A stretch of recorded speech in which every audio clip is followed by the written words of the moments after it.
Brooke, probably the most important man right now on Capitol Hill as the House prepares to vote, the House Majority Whip, Steve Scalise. Thanks very much for your time to start. I guess to start off with the most important question. House Ways and Means Chairman Kevin Brady said earlier today, not only do you guys have the votes to pass the tax plan, you had them last night. Is he right?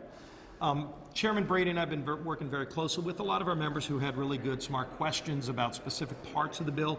So we have more, even today, we have more meetings with the members who are working to get to yes and who ultimately will vote for the bill. So we're going to pass the bill, and it's going to be a strong vote tomorrow, and it's going to send a strong message that we want to cut taxes, put more money in the pockets of families, and create jobs. So digging in on the bill a little bit, look, the analysis is very clear. Across every income bracket, on average, there's a tax reduction. But if you dig in a little bit, there will be people that see their taxes go up. A number in the millions, which in the grand scope of things might not seem huge, but to those people it's very important. Is this bill accomplishing what you guys set out to do, the promises you made?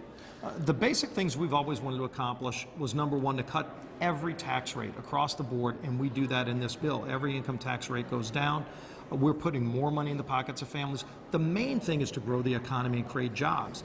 We have seen so many, tens of thousands of high-paying jobs leave America because we're not competitive. We change that in this bill. We actually make our country competitive again, lowering the corporate rate, which directly relates to those middle-class jobs coming back to America, so we can actually increase wages. A lot of families across the country have seen stagnant wages, slow growth. Under our bill, that changes. You actually get, maybe instead of 2% growth, 4% growth. What that means is about $4,000 more in the paychecks of workers. That's going to be a big deal, a big win for working families. There's been economic questions about the $4,000 number. And look, if you look what's being done on the corporate side, clear benefits. If you look at what's being done on the individual side, clear targeted cuts, but maybe not to the extent on the corporate side. You guys are relying a lot on economic growth and wage growth, but that's very difficult to show, at least now. How do you prove that? The good news is you just look at history. You go back to when John F. Kennedy Jr. cut taxes. You go back to the last time we transformed our tax code, 1986, when Ronald Reagan was president. You can go to the Clinton years. Every time we've cut taxes, you've seen the economy take off.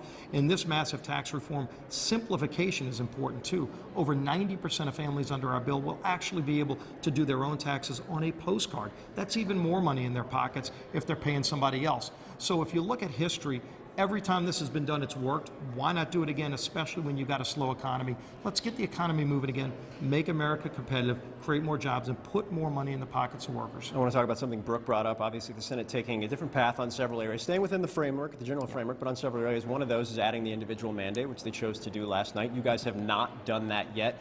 Will you commit that the House will try and keep that in when you guys conference and try and reconcile the bills? I'm glad the Senate's taken it up. Look, we've passed many, many times a repeal of the individual mandate, full repeal of Obamacare, and we did a repeal and replace bill that we passed out of the House. The Senate wasn't able to get the votes. I hope the Senate gets the votes, 50 votes on the Senate floor, to repeal the individual mandate. It's good policy.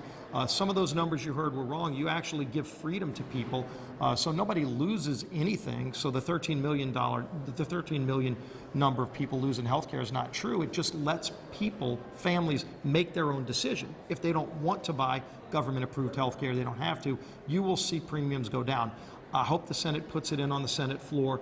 If they do, I think there's a good chance that the House would take that as well, because it's the right thing to do and lower premiums for families. You know your members as well as anybody. Will that create problems over here to getting to 218 if it comes back and it's in the bill?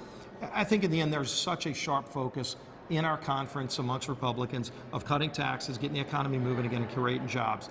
You're going to see that on the House floor tomorrow.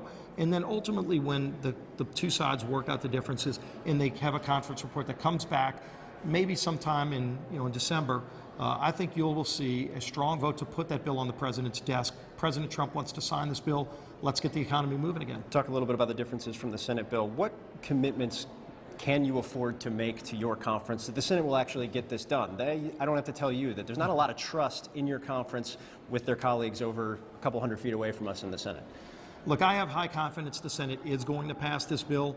I know the House is going to pass this bill, and I'm one of those people who believes failure is not an option. We've got to get this done, and we will get it done and get a bill on the president's desk, and it'll get our economy moving again. Before the end of the year? Yeah, before the end of the year. Congressman Scalise, thank you very much. Always great to see you back in the Capitol. Great being with you. Brooke, back to you. Failure is not an option, so says the congressman. Great to see him back as well. Please, our best wishes to him, and we'll see how this thing goes, both on the House and the Senate side. Phil, thank you so much.